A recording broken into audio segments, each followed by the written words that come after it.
Les résultats du vote sont les suivants. 141 pour, 5 contre et 35 abstentions. Un vote historique, salué par une longue ovation. Hier, l'écrasante majorité des membres de l'ONU a approuvé la résolution exigeant de la Russie qu'elle cesse les combats en Ukraine. Cette résolution est un rempart face à l'avancée russe pour l'arrêter en Ukraine et pour l'empêcher d'aller plus loin. La Russie, mise au banc de la communauté internationale. Seuls 5 pays, 5 dictatures, dont la Biélorussie, la Syrie ou la Corée du Nord, ont voté contre la résolution. Les Occidentaux ont exercé une pression sans précédent sur un grand nombre de pays pour qu'ils votent comme ils l'entendent. Nous prenons cela pour des menaces ouvertes et sournoises. Les diplomates américains, avec les Européens, ont contribué en coulisses à l'obtention d'un vote massif contre l'offensive russe, d'où la satisfaction hier soir du président Biden. Le monde libre tient désormais Vladimir Poutine pour responsable. Il se retrouve plus que jamais isolé du monde. Et nous continuerons à aider le peuple ukrainien à défendre son pays et à soulager ses souffrances.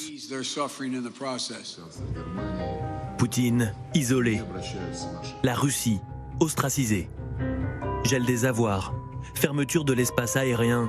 Blocage des échanges commerciaux. Après une semaine de guerre, la Russie est seule contre tous. Il y a les sanctions, mais aussi les symboles. Comme il y a 2 jours à Genève, lorsque les diplomates de l'ONU quittent la salle lors de l'intervention du chef de la diplomatie russe, Sergueï Lavrov. Il est important que le Conseil des droits de l'homme montre par cette sortie de salle qu'il est uni et qu'il agit de façon à ce que les violations des droits de l'homme, qu'il a la charge de protéger ces droits de l'homme, que les violations des droits de l'homme soient dénoncées comme elles doivent l'être. Pour l'Occident, la stratégie est claire. Faire pression sur Poutine, favoriser les pourparlers. Nous voyons aujourd'hui des pays comme Singapour imposer des sanctions à la Russie pour la toute première fois. Nous devons continuer à surveiller ce que fait Poutine en Ukraine et nous assurer que la Russie soit complètement isolée de la communauté internationale. Même les puissants alliés de Vladimir Poutine commencent à prendre leur distance, comme la Chine, qui appelle au départ des troupes russes en Ukraine et semble même s'inquiéter de la menace nucléaire brandie par le Kremlin. La Chine prend note des remarques formulées par les parties concernées sur la question nucléaire. Nous leur demandons de rester calmes et faire preuve de retenue afin d'éviter une nouvelle escalade de la situation. La Chine marche sur un fil, piégée entre son ami russe et son partenaire économique, l'Ukraine. Nouvel axe des routes de la soie, carrefour entre l'Asie et l'Europe. Même embarras, côté indien. La visite de Vladimir Poutine il y a 2 mois a consolidé les liens. Nous considérons l'Inde comme une grande puissance, une nation amie et un allié sûr. Mais l'Inde est en plein dilemme.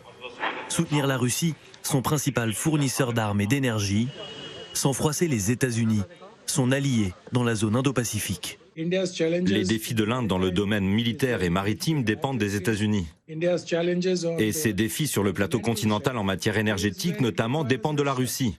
Donc finalement, l'Inde ne peut pas faire de choix. La preuve, hier encore, l'Inde et la Chine, comme 33 autres pays, se sont abstenus lors du vote de la résolution à l'ONU contre l'offensive russe. Exercice d'équilibriste à la sauce diplomatique.